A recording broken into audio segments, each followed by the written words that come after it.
po, Miss Mel. We're vloggers po. So are you vloggers? Yes po. First of all, congratulations for your new projects for the Kapuso Foundation. And personally po, what makes you decide to create new projects to be helpful for? This is not a new project. Are you referring to Give a Gift? The Share the Love. Share Yes. the Love. Oh, let me put it this way. Share a Love is a network project. Okay? It is not a Kapuso Foundation project. It is a network project for the benefit of the GMA Kapuso Foundation. Okay? So, it's not my project. It's a project of the network. Yes. And ano po ang main objection ng Share the Love? The main objective of Share a Love is for the entire network, meaning to say, lahat ng empleyado, ng mga artists, no? Lahat ng mga personnel, staff, to really be one in celebrating the Christmas season by helping other people. Kaya Share a Love. So parang gusto lang namin na lahat kami, hindi lang foundation, kundi mismo yung kumpanya itself at yung mga tao sa loob ng kumpanya, makibahagi rin dito sa mga ginagawa ng GMA Kapuso Foundation. We saw the Share the Love video together with other Kapuso stars when you visited Tacloban. Yes. How was the experience? Can you tell us more about how was your experience when you visited the Tacloban? Okay. You know, I've been to Tacloban many times because we have a project. We have projects there for the Yolanda victims, di ba? So madalas pumupunta doon eh. So, ano na sa akin, it is already, how would you call it, ordinary, to go there. What is special, itong huling napanood mo, kasama ko yung mga Kapuso stars. Mariam ba naman at Dingdong ba naman, di ba? So talagang doon, naku, sa katamisan nila, talagang ikaw ay parang minatamis na rin sa sweetness nila. Anyway, so this is the first time that pumunta ako ng Tacloban with the stars, no? So iba yun. Iba kasi nakakagulo mga tao, yung di ba yung sila, nakita nila yung mga stars, ano sila, hindi nila akalain na talagang pupunta yung mga stars doon. Hindi nila akalain na magdadala ng mga regalo sa kanila. Ako personally, if that was your question, ako personally, tuwa-tuwa ako na makita ng dalawang mata ko kung gaano kababa,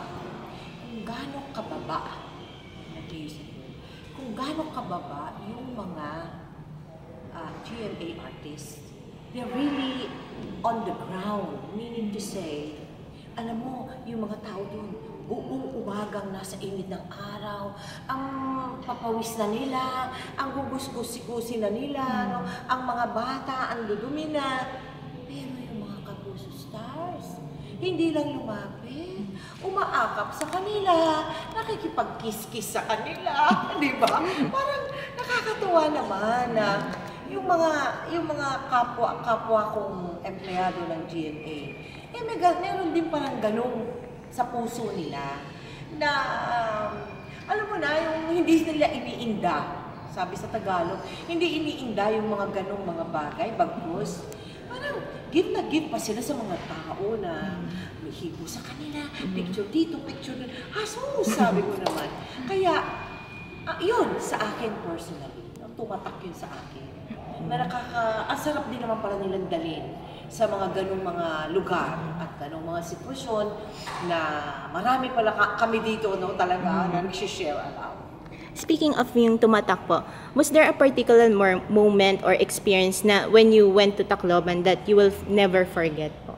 Are you saying from the very beginning? Yes po, from the beginning. Yes, ma'am. Hindi lang itong last na ito, no? Yes po.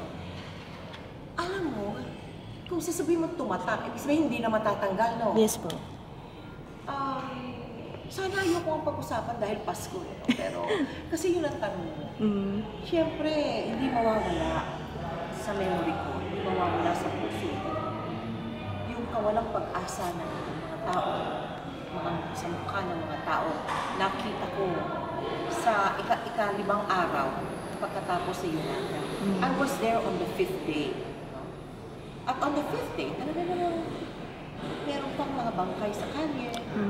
No? Ang kalsada, iilan pa lang madadaanan mo, walang pagkain, walang tubig, walang gasolina, wala lahat. On the fifth day, nagkakagulo ang mga tao.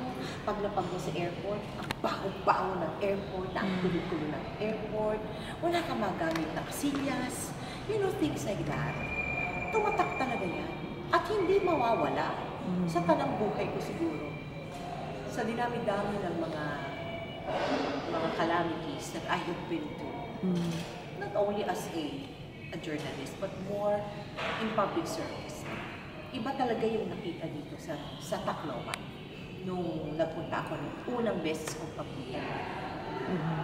How about when you went there for the Share the Love experience? For the Share and Love, alam mo kasi nagpunta kami doon sa village. No? I don't know if you know that we have a Kapuso village in Tacloban. Although hindi man tapos na tapos, pero marami na kaming mga natapos na mga units, no, housing units.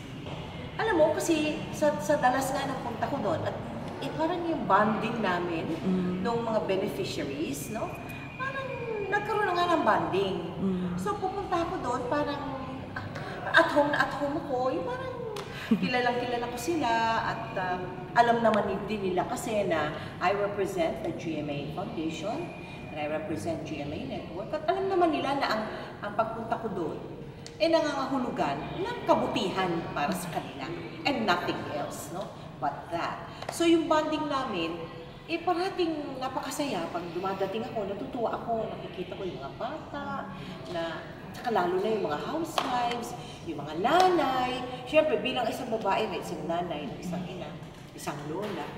Natutuwa ako na parang ang saya-saya na nila.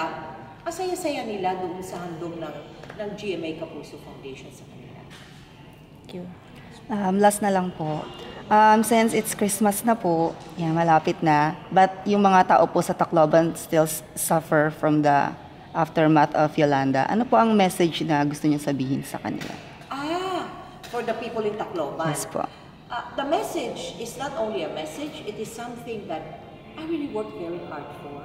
No? Is talaga ipadama sa kanila.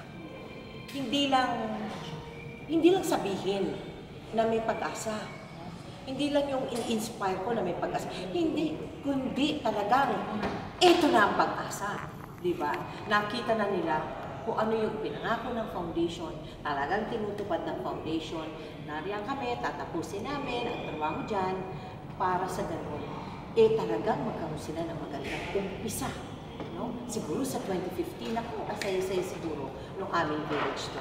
At syempre, ako magpaparating sa kanila ng Merry Christmas, maligayang Pasko, manigong bagong taon. Ang 2015 ay magiging isa sa pinakamasagana para sa ating lahat. I have claimed it. Merry Christmas.